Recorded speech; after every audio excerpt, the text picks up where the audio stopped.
itu bukan bejaan direkam kan musia bahaya guys. Saya bisa haliber kabeh. Nah dibaca ku kiai bisa hiber, dibaca ku kiai bisa deket negara, baca ku haji pendek ngobrol ka sumur.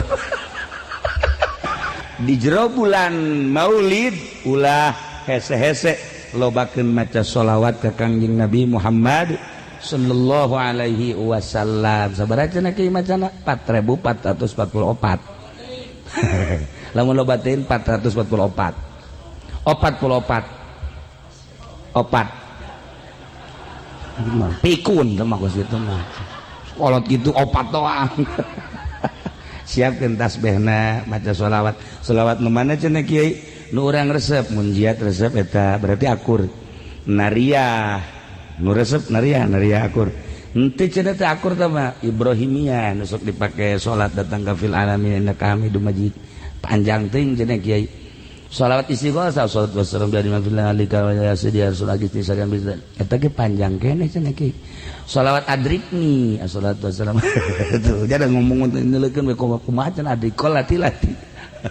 Tah atawa Allahumma sholli ala sayyidina Muhammad wa ala ali sayyidina Muhammad eta bae insyaallah urang ke di akhirat maut di akhirat langsung loba sholawat banget ketempo ku Kangjeng Nabi. Ya Allah ya Rabbi pendek kade cak Kangjeng Nabi kajin cak Kangjeng Nabi sholat teu bagus ya tapi kadeleuna beungeut na herang amat ya urut naon di herang ku Kangjeng Nabi ditanya ieu bangunna lain herang sholawat cenah ieu mah ieu herang hutang cenah ieu mah ieu.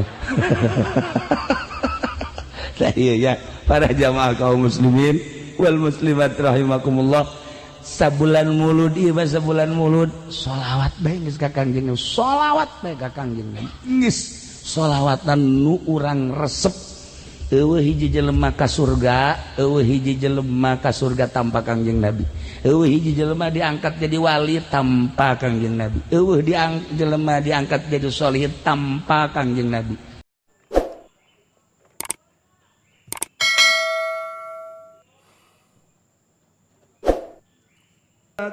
Jamaah kaum muslimin wal muslimat rahimakumullah. Aya hiji lalaki kasep kasep unggal awewe ningali bogoh kasep nu kasep teh Kangjeng Nabi Yusuf Kangjeng Nabi urang Kangjeng Nabi Muhammad sallallahu alaihi wasallam kasep jelema lapar ningali wajah Kangjeng Nabi Yusuf awewe lapar ningali wajah Kangjeng Nabi Yusuf saminggu teu dahar seubeuh urang seubeuh ngeuleuh haji pendi lapar sabalikna ieu aya nu kasep luar biasa kawin jeung hiji awewe biasa kawin daramean barang kawin caritana teu kungsi lila pamajikanana teu bunga teu berag jeung teu katingali bangun sosonoan teu katingali saminggu 2 minggu sabulan pamajikanana reaksi hayang dipegatkeun teu kaharti kasep aya dinyana gagah aya dinyana sugih aya dinyana tapi sabulan hampir teu kuat awewe hayang dipegatkeun. Masya Allah kasep ku kasepna gagah ku gagahna sugih ku sugihna tapi awewe teu betaheun kawin jeung nyana ya otomatis dipegatkeun lah kawin deui ja kasep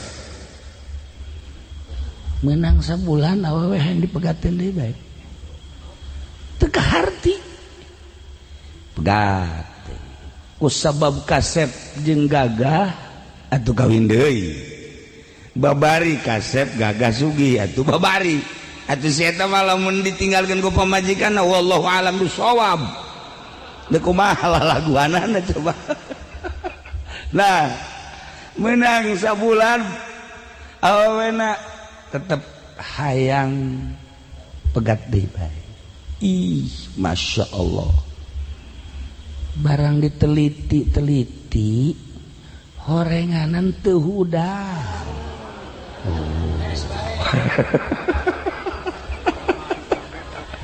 Teu hudang disebutna impoten.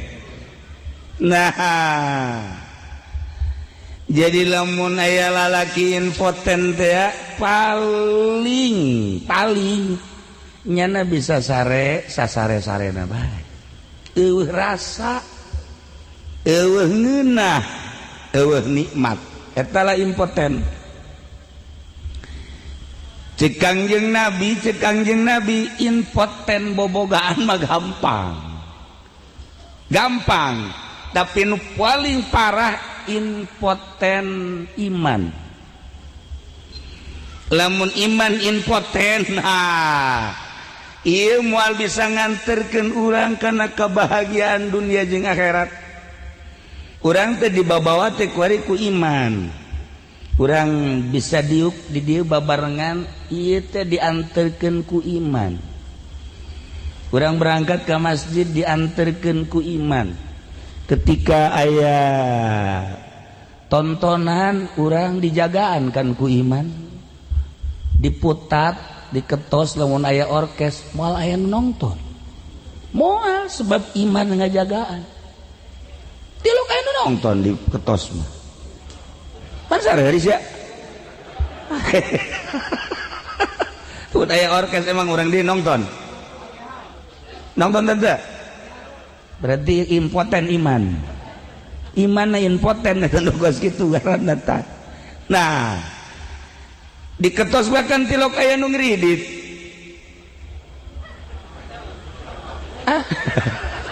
Tilok diketos mah capeun nu endek ngriditkeun ge sebab tilok daekeun. Urang ketos tilok daekeun nu geus paeh mah. Anu hirup mah biasa. Tah, ieu. Lamun masih kene aya anu ngridit impoten ngaranna.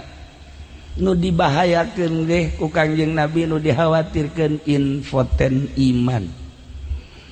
Impoten bobogaan mah teh malah ka Haji Pendi diurut ku Haji Pendi. Deh. Atuh pokona mah asal datang ke Haji Pendi selesai. Urut sekali teu hudang, dua kali teu hudang, tilu kali dipotong punya. Nah, impoten iman nu bahaya ge. Ya, teu bisa nganterkeun urang kana kanikmatan dunia jeung akhirat. Mentak Kangjeng Nabi lahir ke alam dunia dek ngabener-benerkeun nu impoten. Wasammihi iza wada'tihi Muhammadan li annahu satuhmadu uqbah. Ngaranan ku anjeun wahai Aminah, orok anjeun anak anjeun iza wada'tihi di mana anjeun ngalahirkeun. Ngaranan Muhammad, masyaallah karim. Satuhmadu uqbah bakal terpuji gerage. Mantek di ngaranan lah Muhammad. Diketos lamun aya nu lahir ngaranna lain Muhammad diketos. Lamun lahirna bulan Februari Febri. Lamun awewe lahirna Oktober Oktovia. Kolopeking. Tak iya. Lamun lahirna Desember Desi. Lamun Agustus Agus. Masya Allah. Ngaran teu masalah ngan awalan ku Muhammad Abdullah, Muhammad Agus, Muhammad Supendi, Muhammad. Urang mana teh Supendi teh? Urang Vietnam Supendi. Nah, pakaian Muhammad pang bagus-bagus ngaran Allah, make Abdullah, Rahman Abdurrahman, Rahim Abdurrahim, Khalik Abdul Khalik. Teh bisa mun Pendi mah Abdul Pendi teu bisa. Jurusan. Nah, make Abdu. Lamun ngaran Allah make Abdu atawa di awalan ku Muhammad ke di akhiratna pangheulana dipanggil. Pangheulana dipanggil. Aya babin saurang sakarang-karana Pak Wigi urut di Sukamantri nya. Urang tendenan Muhammad Wigi. Muhammad Wigi. Berarti Jawanya Wigo kuduna nya. Wigo. Tapi di dituna Wigi nya. Panggil ke di akhirat ti heula. Lamun Wigi doang angel. Angel nya mangkana geus panas pan polisi teh atuh. Wah, ujianna digarang di akhiratna kieu. Panas nya tah. Tapi lamun make Muhammad ti heula Pak Wigi. Muhammad Wigi, maju ti heula. Maksudna mun ka sorga ti heula, ka neraka ti heula. Oh masalah. Daripada nungguan kebal. Nah, sarua Pendi ge. Muhammad Pendi maju. Kira-kira kula bae kira-kira ye cek masyarakat nyana bakalna ka sorga apa ka neraka he coba. Pantesna heulana ieu mah. Pantesna asbakat teh mah. Neraka nih.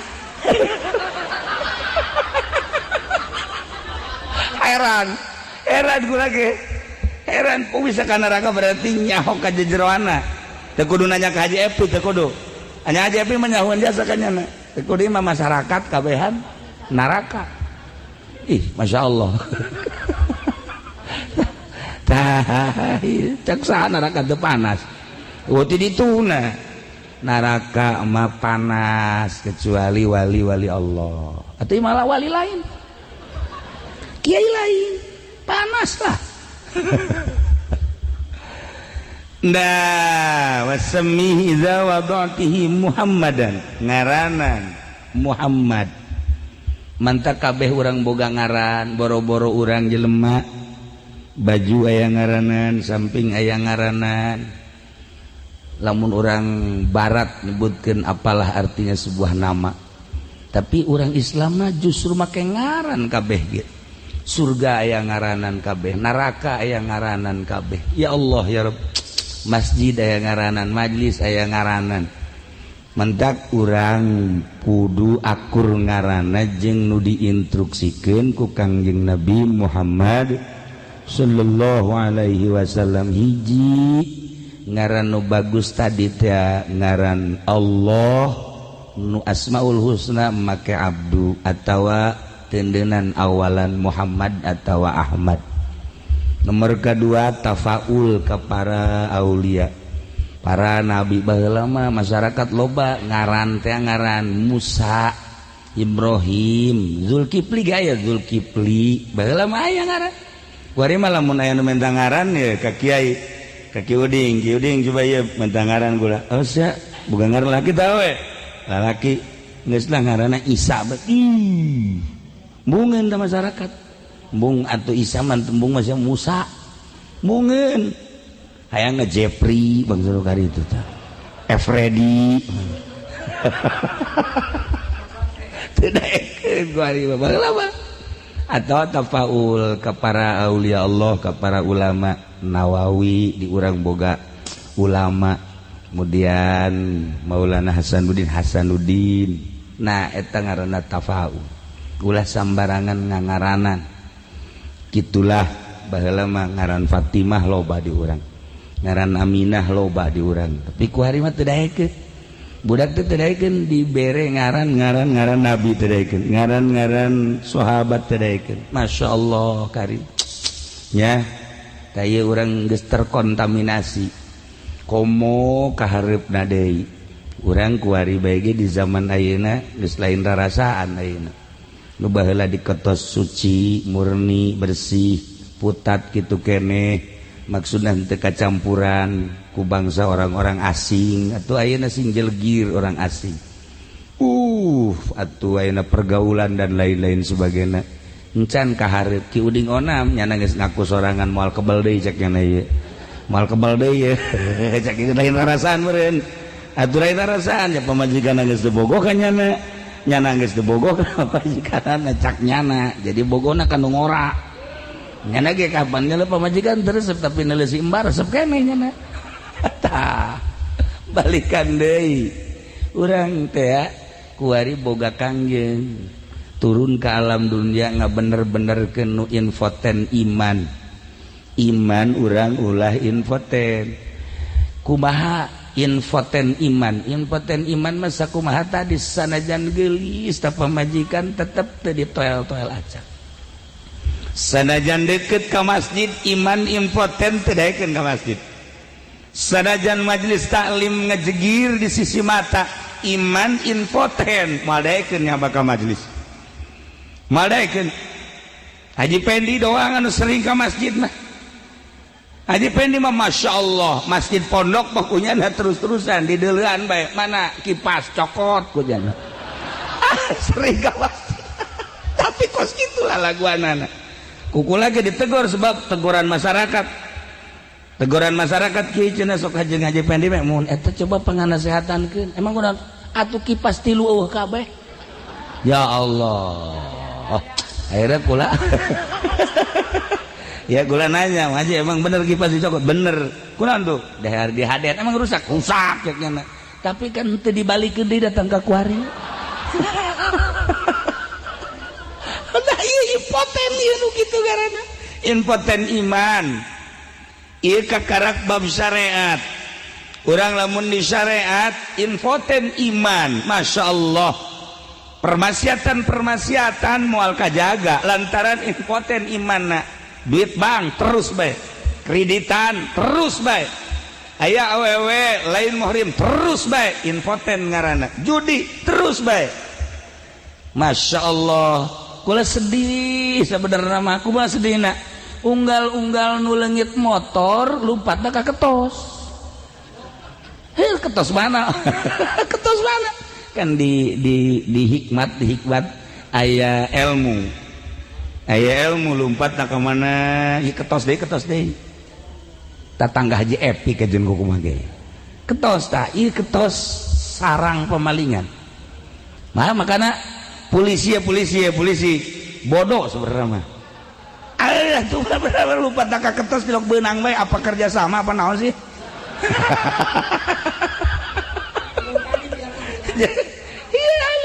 nu leungit belah ditu datang saya sangaran anu motorna anu jam sabaraha sia leungitna jam sakean bismillahirrahmanirrahim ngan teu dibejakeun dong ke ketos nah belah ditu gelam saya sangaran anu jam sabaraha leungitna jam sakitu jak ketos deui bae Masya Allah nah iya horenganan Allah karunyaeun ka urang ketos ka kiaina ka ustadna ka santrina di mana karunyaeun Allah ka hiji hambana dibere gering lamun aya kiai teu gering-gering Allah tersebut mendak lamun aya kiai geringan bae dipake ka resep ku Gusti Allah moal aya kiai teu gering moal aya geringan bae sakanya hokula Ki Uding memeh lahir geus gering aja geus keling kiai mah kos kitu kabeh ge lamun kiai teu gering-gering teu dipake ka resep ku Gusti nah ieu ge sarua ieu lamun aya kiai aya santri aya ustad araman kabeh di lemburna teu kanyahoan hebatna teh kiai tapi lamun cel loba nu mabok cel loba nu zina cel loba nu judi robah teu tah hate kiai robah teu hate pemimpin Allah dek nguji ka seseorang dek nguji dek naikeun pangkat diuji heula dek naikeun pangkat diuji heula tanpa diuji moal naik pangkat eueuh hiji kiai naik pangkat jadi solihin disolihin jadi wali tanpa ujian moal aya tinggal kumaha ketenangan jiwana ka istiqomahanana. Ieu urang mah kuari ku partai bae ku partai ngagilek bae. Pilpres geus gilek bae ngagilek deui urang. Lain bagian kiai pilpres mah. Pilpres mah bagian polisi, bagian TNI sakalian ka neraka jahanam. Oh masalah geus. Kiai mah. Aduh, emang neraka atuh nu teu bener mah henteu ngan moal aya ja. Geus teh masa bodoh sia teh mangsia masa bangsa ka ditulus. Nah, ieu maksudna sing lempeng ki uding kurang lempeng sabarana keur eta. Beteungna loba duit pamarentahan nya eta. Anta gugula dicarekan, aduh ieu kumaha mun kabur pae. Loba heula. Kuari geus diseusuhan ku nya kabeh. Kuari geus rada nyayan tah. Mantap wajahna nyai giliran nyai napas kurang. Kajahoan ku kula mun aya kiai ngadahar duit pamarentah kadeuleu insyaallah kadeuleu dina naon cenah kiai tarang mah mengkerut tarangna. Urang kudu boga pemerintah tapi urang ulah milu-milu jeung pemerintah hese ta urang kudu boga sebab lamun pemerintah atuh nu nyieun SPP teh saha nu ngabenerkeun SPP teh urun KTP dan lain sebagainya nagara acak-acakan tapi urang ulah milu jeung pemerintah ngadukung ngadoakeun ulah milu sakitu urusanana wantak ulah ba beuh lamun ditampung bae tampung tah ieu momononna ieu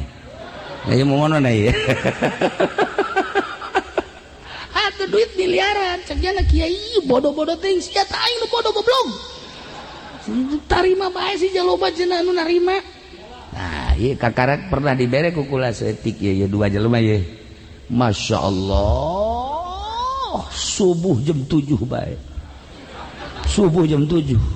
hampir teh salat eta dibere seetik doang eta komumen gede asana moal salat nya mah tak ieu duit tukos karar itu teh ya lain paranti jang jelema anu endek ngembangkeun agama mal beres moal aya geunah impoten imanna. Nah nu paling hebat ketika iman urang naik karasa ngeunahna ibadah lamun Kangjeng Nabi nyaritakeun wa qurratu aini fi shalat teh nikmat kadeuleu Allahna. Haji Pedi mah karunggoni panu kadel. Salat teh karunggoni nu kadel. Ya Allah ya Rabb. Para jamaah kaum muslimin wal muslimat rahimakumullah. Kangjeng Nabi ummi teh artina teu nulis teu maca. Sebab Kangjeng Nabi lamun nulis besi dianggap Quran buatan Kangjeng Nabi. Lamun Kangjeng Nabi maca besi Quran dianggap rangkaian Kangjeng Nabi. Ummi teh lain bodoh teu nulis teu maca nu mantap Kangjeng Nabi tara nulis tara maca jeung henteu we Kangjeng Nabi mah teu perlu nu mantap teu perlu kolbu Kangjeng Nabi mah asli teu terkontaminasi kolbuna caang deuk nyaritakeun naon Kangjeng Nabi deuk ditanya naon Kangjeng Nabi urusan politik ulah ning politik di zaman Kangjeng Nabi politik Kangjeng Nabi Isa kumaha di zaman Kangjeng Nabi Musa kumaha zaman Kangjeng Nabi Ibrahim kumaha politik di zaman Kangjeng Nabi Adam alaihissalam Kangjeng Nabi Nuh apal Kangjeng Nabi mecaang hatena nanyakeun perekonomian ulah perekonomian di zaman Kangjeng perekonomian memeh Kangjeng santas Kangjeng perekonomian tahun 2018 ayeuna geus kabaca ku Kangjeng Nabi nu jadi presiden aku Kangjeng Nabi geus kabaca di Indonesia bakal merdeka presiden pertama Bung Karno kedua ketiga keempat dan selanjutnya presiden nu bakal ayeuna ku Kangjeng Nabi geus kanyahoan dibere nyaho wali Allah mah nu kuari bakal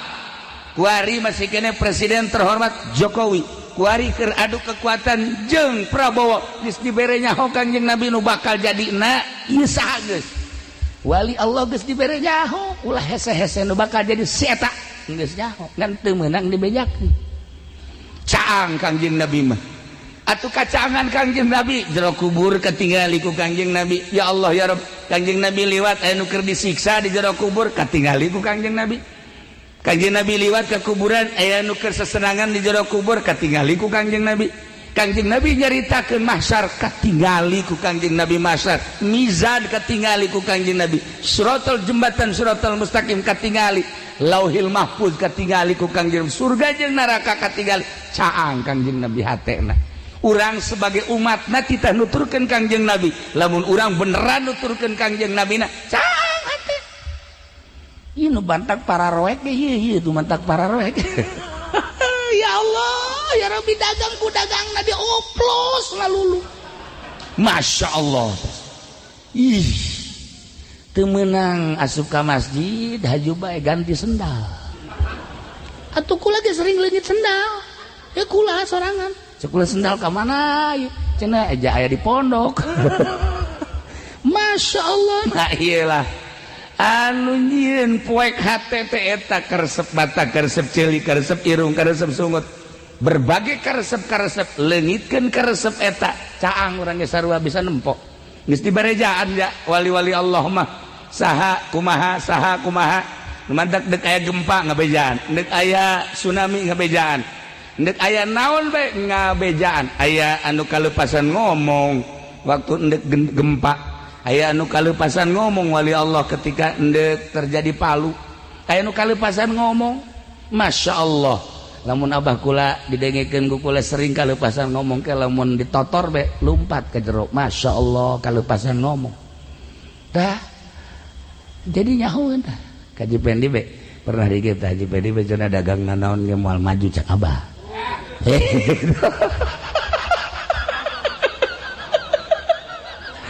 Sugi-sugi tiba-tiba umuman abah kanyataan imah sapotong imah atuh batur dagang teh kan meuli mobil meuli tanah nyeun imah kawin deui eta ngaranna maju kan.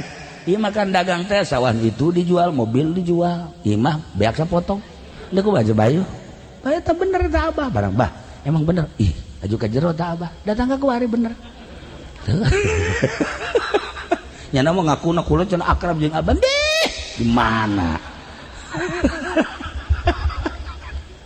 Tak itulah para jamaah kaum muslimin wal muslimat rahimakumullah, maksudna ulah dijadikan infoten iman urang, dicoba ku urang diobatan supaya iman urang mamawa urang seakan-akan urang keur belayar di laut, dibawa ku layar, dibawa ku iman urang. Ayana naon iman lah anu ngadukung urang, ngajurung urang jeung nahanan urang ketika impoten segelis naon bae awewe, secantik mana bae awewe, pasti menta diceraikeun. Kitu kene kolbu urang, iman di mana impoten cilaka.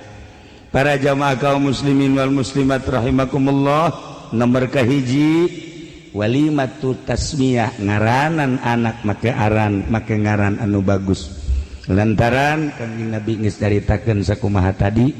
Nomor kedua urang kuari maulidan. Maksud maulidan teh coba urang nempo sepak terjang Kanjeng Nabi, kacekasan Kanjeng Nabi kolbuna. Ya Allah ya Rabbi, ulah hese-hese Kanjeng Nabi mah begitu mantas perang cara rape kabeh katigali ku Jabir bin Abdillah. Be Kanjeng Nabi karunya amat, mana kesangan, mana capek. Akhirna bebeja ka pamajikanna, neng geulis ka pamajikan, aya naon Kak? Kanjeng Nabi bangunna capeun pisan kumaha lamun masak jang Kanjeng Nabi 5-aneun atau 10-aneun boga naon? Aya cek nya gandrung mah. Geus berenjieun mangga ke kakak ieu cak Jabir teh mencit embe, aya anak embe mah. Geus dipencit ku nyana.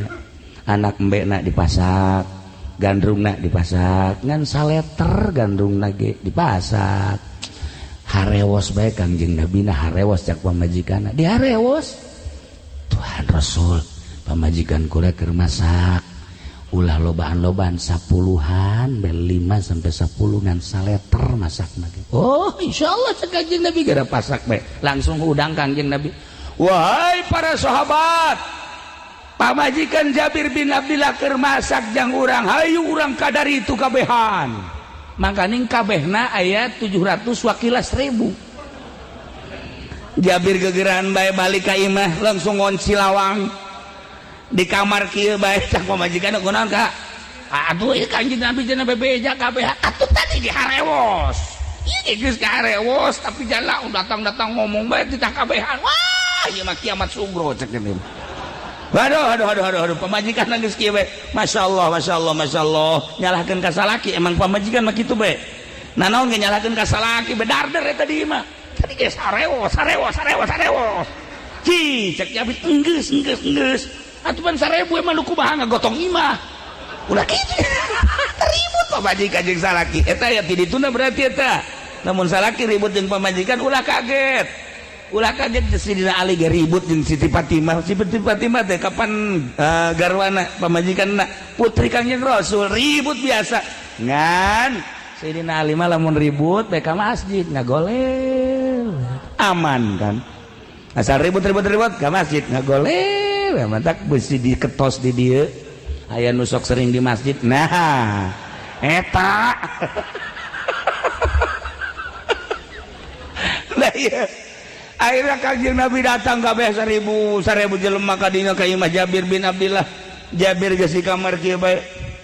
Kumaha lalakona, ieu cenah kumaha lalakona, ieu asana beak jeung kastrol-kastrolna ceukeuh. Ya Allah, Kanjeng Nabi datang ka dinya mana? Ulah waka dikaluarkeun, ulah waka diturunkeun ke kukula cek Kanjeng Nabi. Cek pamajikan Jabir ta ieu. Ke kukula cek Kanjeng Nabi. Beres ditinggali ku Kanjeng Nabi langsung diangkat antri sahabat antri kabeh siapkeun wadah saurang-saurang kada maju saurang-saurang siblek kak maju siblek pek maju eta pamajikan Jabir kieu bae antu beak-beaknya kieu beak-beak tuh beak-beak tuh saep-saep cek Jabir masyaallah terus bae 1000 jelema beres kabeh dahar sebeuh kabeh ieu na dibikeun ka pamajikan Jabir masih kene utuh teu coceng setik-etik aja masyaallah lamun Haji Pedi bisa kos kitu nyieun warteg cenah geus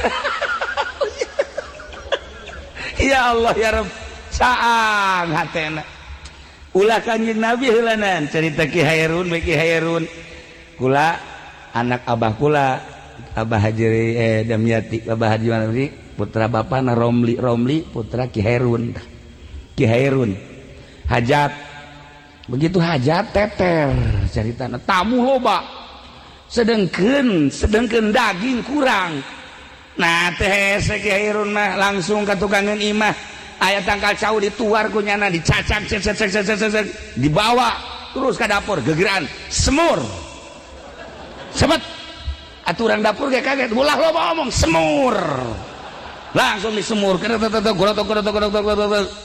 we tutupan ngan engke nu mawana kula cek Herun geus beres tah asak langsung dibawa jadi daging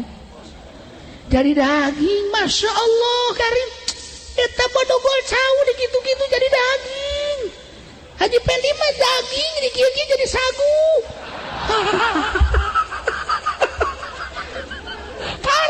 parah ya.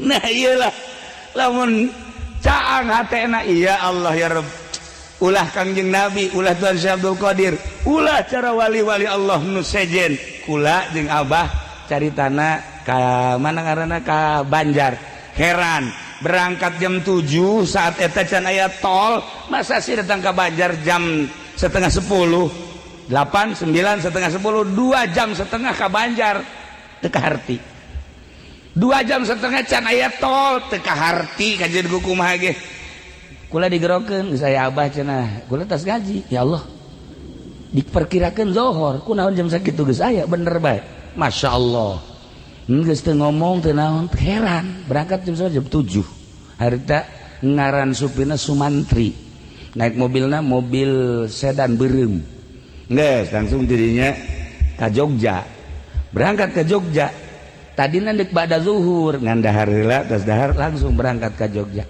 diperkirakeun kan ti Banjar ka Jogja teh 7 sampai 8 jam tapi eta datang ka ditu asar ge encan teu kaharti horeg aya wiridanana la ilaha illallahul jalilul akbar guys bae ka ditu bukan bejaan direkam kan musia bahaya guys saya bisa haliber kabeh nah dibaca ku kiai bisa hiber dibaca ku kiai bisa deket negara baca ku haji pendi ngobrol ka sumur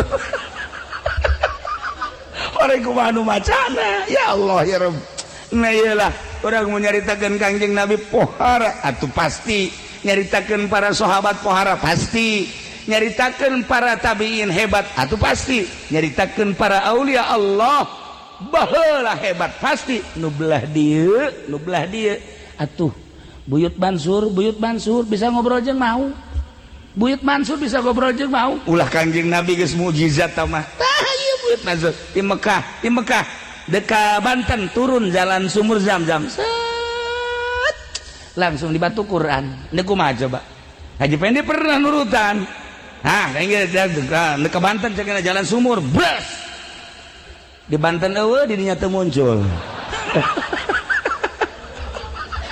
atuh kudu aya babacaanana la ilah para jamaah kaum muslimin wal muslimat rahimakumullah ditembong-tembongkeun ku Gusti Allah jelema nuturkeun ka Kangjeng Nabi geus moal selempang urang lamun nuturkeun Kangjeng Nabi caang hate geus caang hate buka kitab-kitab nu mana bae bakal kabaca bahkan Gus Dur ku caang-caangna hate maca koran teh sakadar sakieu we set balikeun selesai tanya koran nu eta beritana naon bae dibaca kabeh ku Gus Dur Haji Pendi mah maca koran teh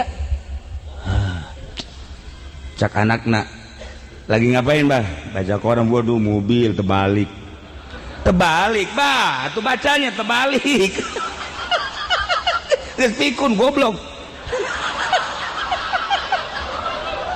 atuh lain tibalik bacana saya ese jeung nu pikun mah ese Masya Allah Karim sekali maca koran pan teu beres nya maca ada berita apa bah cek anakna ini berita mengagetkan cekna emang berita apa rumah sakit di Jakarta kebakaran 5 mayat melarikan diri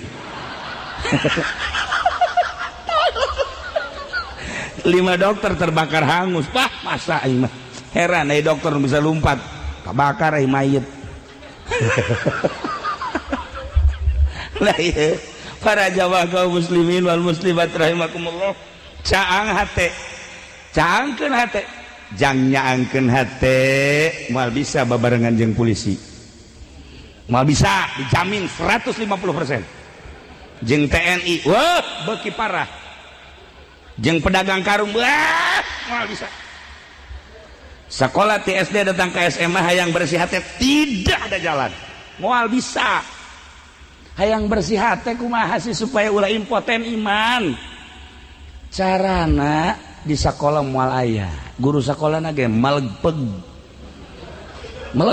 nah moal bisa kajian hukum profesor tinggal profesor doktor tinggal doktor kuliah di mana we hayang cang hati moal bisa cerita tasawuf tinggal tasawuf cuman ilmiah meraktekeun mah moal bisa.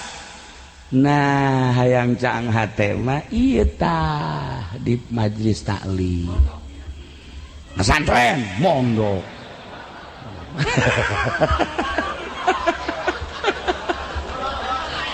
pesantren caang hate Masya Allah nu mantak beda jelema nu pesantren jeung anu teu pesantren lain deui nu pesantren mah nu pesantren geus aya ilmuwan wajin babarag-bagan ka mamana ya cara Ki Uding teh balik pesantren teh emang hajunyeun pondok henteu dagang heula nya Jakartaan eta nya tapi teu maju-maju dagangna hutang ambalaya gas cek nya aing bagian meureun dagang mah bisnis lain boga mobil ngajual mobil bagian cek nya kakarak nyeun pondok.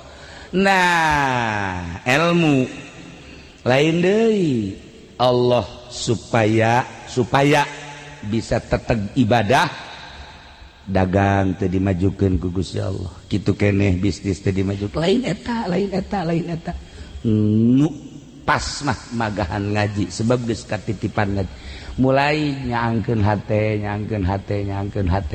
tempat nyaangkeun hate mah di majelis taklim tapi kiaina ulah Ki Golkar mah melegpeg sarua bae cenah PDI waduh sami mawon gua cenah ieu mah PKB weh pada bae ge lah iya oh lame abres iku mah ora beres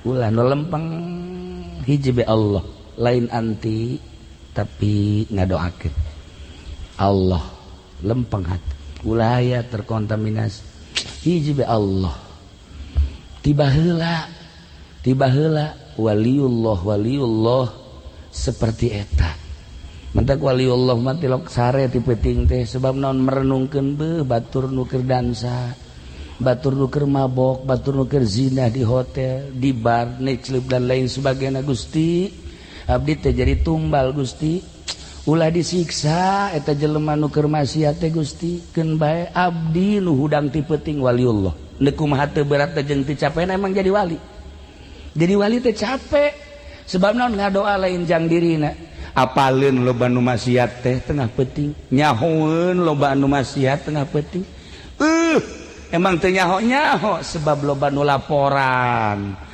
asa teu kudu dibejakeun tapi ngadoa ka Gusti Allah ulah disiksa Gusti nu maksiat ulah disiksa Gusti cukup abdi anu mentang mata tengah peuting tadarru ka Gusti seperti eta waliullah ngalengis batin urang lamun nyaritakeun wali kunaon eta bersih hate mentak waliullah hayang 100 tahun bae Gusti abdi teh hirup endek naon maneh abdi mah endek cicing di tempat-tempat jelema anu marasiat saat-saat batur poho ka Allah jutaan manusia poho ka Allah abdi nu inget ka Gusti hiji we abdi Gusti tingali abdi tah kitulah para aulia-aulia Allah cacak-cacak ayeuna di Jakarta mun eueuh nu kitu Banten mun eueuh nu kitu Indonesia mun eueuh nu kitu wallahu a'lam geus dipepelingan ku ayat teu paham teu ngarti dipepelingan ku hadis kitu keneh dipepelingan ku berbagai mauizah masih keneh bae ka anak ge mimiti dinasehatan 2 kali carekan 3 kali sintrek 4 kali tampiling anak kitu keneh Gusti Allah pertama melalui mauizah terus nasihat terus ka dieuna terus ya otomatis digempakeun ku Gusti Allah disunamikeun ku Gusti Allah urang supaya nempok aya naon sih di dinya teh pasti aya bebendu Allah waliullah selalu ngadua di tengah-tengah manusia nu keur poho ka Gusti Allah Subhanahu wa taala eta teh penerus Kangjeng Nabi nu sok disebut warasatul anbiya hiji ngaranan anak make ngaran nu bagus nomor kadua tuturkeun Kangjeng Nabi urang maulidan ye nomor katiluna urang bakal maot haul almarhum Kiai Haji Ali teh nikah sareng Hajah Umamah teh putra Kiai Haji Badrudin teh putra Ayah Banjar putra Mama Ilyas nu Mama Ilyas teh katingali ruhna ku Mama Sobari ketika Mama Sobari ngawuruk jeung santri jeung jamiahan tangga innalillahi wa inna ilaihi rajiun ruh Mama Ilyas naik ka langit maot roh kadeuli roh mentak Haji Pendi ge kapeung waktu mah nyahueun nya aya roh maju ya emang bau hitut cekeun ieu teu lain roh teh mah angin seger tah ieu teu beres Haji Pendi mah kanu kitu teh seukeut nya mah nah eta roh bisa katingali ya Allah ya Rabb lamun jelema geus bisa nempor roh berarti geus lain cara ulang alamna aya hamba Allah anu ngan sakadar gulugat galigut teh ieu di syariat bae cara urang aya nu geus maju ka alam malakut bisa nempo arwah-arwah muqaddasah bisa nempo ruh-ruh anu dipake karidho ku Gusti Allah naik deui nya naik ka alam lahut eta mah geus lain caritakeun ieu wali-wali Allah teh bisa nyebrang ti alam ieu ka alam eta bisa katempo Masya Allah karim aya kene ku ari lamun nu kitu Banten ajur Jakarta ajur numantak kula didatangan ku salah seorang polisi jadi itu lain polisi dia polisi dia mah biasa-biasa baik polisi di ditu ceritakan ke kula tek ngajak maksudnya kula ceritakan Pak begini ya kiai itu ada macam-macam kiai nyana kagetin oh iya amankan kiai-kiai yang seperti itu paham kan siapa saja kiai nggak tahu yang penting kiai yang begitu amankan siap Pak Kiai mantap aya sababaraha kiai diamankan nyahoeun nyana gitulah para jamaah kaum muslimin wal muslimat rahimakumullah urang ge tetep bakal maot sakumaha nu dihaolan ku urang ayeuna ngan nu pantes ti heula maot nu ngora anu kolot kula mandek nanya bae anu pangkolotna di luhur ieu saha urang doakeun mudah-mudahan tere amin sakuda nunjuk kaki uding atuh teh mah sarua itulah para jamaah kaum muslimin wal muslimat rahimakumullah ketika urang geus nangkarak cabut roh set mun rohna roh muqaddasah roh para syuhada nikmat syuhada teh jelema nu marat syahid perang di medan laga kadeleuna nyeri padahal marohna diangkat ku Gusti Allah ka surga kadeleuna menyeri padahal mah geus nikmat aya di surga jelema anu ngaluhurkeun agama Allah etalah jelema mujahid fisabilillah loba ye nu kasubkeun mati syahid teh nya hiji al mabdun teh jelema anu nyeri beuteung dua rupa nyeri beuteung teh aya anu kaluar utah kolera meureun aya anu mules bae maot eta ge syahid kan nomor kaduana anu nyeri ku sebab wiladah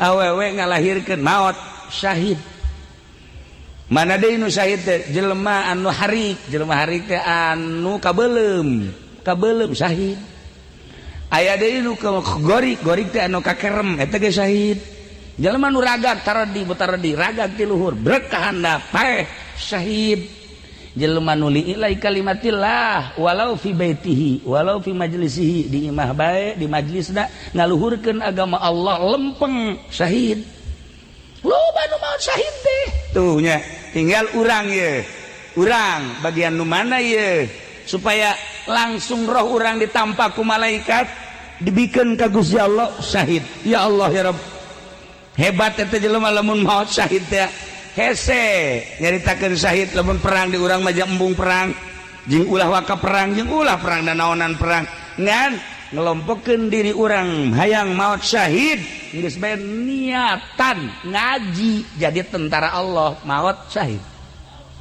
alhamdulillah kos ngaji bae ulah babagi jeung dagang kecuali dagangna jang nyeun majlis tuh aya henteu haji mah can nyorang ngadenge di pondok sugan kitu naon haji pendi keur ngumpulkeun jelema deungan tuh ieu keur ngabagikeun zakat jan teh malah mah zakat batur dicokotan itulah para jamaah kaum muslimin wal muslimat rahimakumullah na ieu tilu acara ngaranan anak make ngaran nu bagus minimal tafaul kadua tuturkeun Kangjeng Nabi sebab Kangjeng Nabi uswatun hasanah abeh caang hate urang di jero bulan Maulid ulah hese-hese lobakeun maca sholawat ka Kangjeng Nabi Muhammad sallallahu alaihi wasallam sabaraha cenah kieu macana 4444 lamun lobateun 444 opat pikun teh mah kitu mah kolot gitu opat doang siapkeun tasbihna maca sholawat nu mana cenah kiai nu urang resep mun jiat resep eta berarti akur nariah nu resep nariah akur henteu cenah teh akur teh mah ibrahimiyah nu sok dipake salat datang ka fil alamin innaka hamidum majid panjang teuing cenah kiai sholawat istighotsah salat wassalam dari mafil alika wa yasidia sulagi tisarian bisa eta ge panjang kene cenah kiai sholawat adrikni assalatu wassalam tuh jangan ngomong neuleukeun we kumaha cenah adrik lati tuh atawa Allahumma sholli ala sayyidina Muhammad wa ala ali sayyidina Muhammad eta bae insyaallah urang ke di akhirat maut di akhirat langsung loba sholawat banget ketempo ku Kangjeng Nabi ya Allah ya Rabbi pendek kade cek Kangjeng Nabi kajin cek Kangjeng Nabi sholat teu bagus ya tapi kadeleuna beungeut na herang amat ya urut naon di herang ku Kangjeng Nabi ditanya ieu bangunna lain herang sholawat cenah ieu mah ieu herang hutang cenah ieu mah ieu iya ya para jamaah kaum muslimin wal muslimat rahimakumullah sabulan mulud ieu mah sabulan mulud sholawat bae geus ka Kangjeng sholawat bae ka Kangjeng geus sholawatan nu urang resep eueuh hiji jelema ka surga eueuh hiji jelema ka surga tanpa Kangjeng Nabi eueuh hiji jelema diangkat jadi wali tanpa Kangjeng Nabi eueuh jelema diangkat jadi sholih tanpa Kangjeng Nabi sebab Kangjeng lah nu diutus ku Gusti Allah urang nyaho salat ti Kangjeng nyaho puasa ti Kangjeng nyaho zakat ti Kangjeng nyaho bener ti Kangjeng nyaho salah ti Kangjeng nyaho segala rupa ti Kangjeng waktu sangat wajar urang ngayakeun maulidan dibidahkeun ku Muhammadiyah pek jang Muhammadiyah dibidahkeun ku Persib heug jang Persib kajeun ieu mah tuh nya masalah saeutik we ka aing ngalawan tak itulah para jamaah kaum muslimin wal muslimat rahimakumullah nah iyalah ala kadar lalagaan duit gula we ngaji lalagaan tadi nage naon gitu rada kurang sehat nah ieu mah ngabungahkeun ka incu ngagumung jeung ka silaturahmi ka urang dieu ieu mah sakadar ku akrabna jeung Ki Uding akrabna jeung Haji Pendi jeung Haji Epi jeung kabehan bae ku akrab eta lah kadang-kadang henteu aya sekat-sekat jadi Haji Epi atuh pohara jeung kula mah pohara geus hese nyaritakeun keakraban manehanana Haji Uding ku kula sok diledekan bae diledekan ku kula mah masih hayang cager emang deka mana nya teu bisa ngajawab nya heuh nya deka mana paeh balik ge kieu cek nya nu ngora ge paeh ngalawan tapi ka kula ge sarua ngora ge paeh bae cek nya atuh nah ieulah ala kadar jang itibar hate malam ieu urang ulah jadi manusia infoten iman kira-kira ketika resep jeung teu betah jeung teu ngeunah ibadah berarti iman orang infoten disadiakeun pondok pesantren diputat diketos di berbagai-bagai daerah jeung kampung mana nu ngepas jeung urang supaya iman urang bisa mawa urang ke arah nu bener sebab urang bakal maut ketika maut dunia kabeh ditinggalkeun segala rupa ditinggalkeun nu milu ka jero adalah amal perbuatan bagus kanyahoan bagusna jore karasa jorena wa may ya'mal misqala dzarratin khairan yarah wa may ya'mal misqala dzarratin syarran yarah seberapa lain di dunia lain di akhirat bae teh kos kitu di dunia urang amal bagus bakal kapanggih di dunia kene amal goreng di dunia kapanggih di dunia kene dongengna ramai sebenarnya tekarak inget tangan gulantaran geus jam 12 kaira deui dongeng eta pohara loba jelema nu karasa keneh di duniana sebab dimimitian ku Kangjeng heula dimimitian ku Kangjeng urang loba ya dongeng-dongeng wali-wali kiai-kiai jeung pedagang-pedagang gara-gara ngalakukeun salah Kangjeng Nabi satu ketika ngome cincin muterkeun cincin kieu doang dikutuk ku Gusti Allah Muhammad emang kaulah ngadamel anjeun teh jang heureuy make jeung sempet-sempet ngome cincin segala urusan umat Kangjeng Nabi kutuk ku sebab kutukan eta terjadilah sesuatu terhadap Kangjeng bae ge panjang ta dongeng nangan engke deui 12 masalahna Kangjeng bae ge ditegur ku Gusti Allah gara-gara sakitu encan para sahabat Sina Abu Bakar encan nu sejen mantak pantes lamun urang dibere ku Gusti Allah gering dibere anu eta teh tina ayat eta wa may ya'mal misqala dzarratin syarran yarah karasa ku urang khairon ge bakal karasa urang nyaritakeun enon gitu ngarasa amal bagus di Kangjengna keneh lamun tadi Kangjeng saleter bisa 1000 amay ya'mal misqal khairan ya roh terus dan segala orang nyaritakeun mukjizat Kangjeng Masya Allah makin tercengang makin tambah iman tercengang tambah iman geus puguh ka Kangjeng ieu ka para kekasih-kekasih Allah lagi luar biasa. Nah ieu mah dicukupkeun sakieu ala kadar jang sakadar itibar empo cangkeun hate urang nya ulah jadi empo teh iman urang asupkeun diri urang ka majelis taklim ka pondok pesantren dengekeun ngaji asupkeun ke jero sanubari pake setik supaya urang kabehan husnul khotimah. Urang doakeun orok nu tadi mudah-mudahan panjang umur dijadikan jelema anu sholih an sholihah kitu keneh urang kabehan mudah-mudahan jadi jelema sholih sholihah akhir hayat urang mudah-mudahan husnul khotimah di akhirat urang dihijikeun di bawah bendera Kangjeng Nabi urang Kangjeng Nabi Muhammad sallallahu alaihi wasallam tidak terkecuali mah ya pedagangna pejabatna polisina abrina kabeh mudah-mudahan urang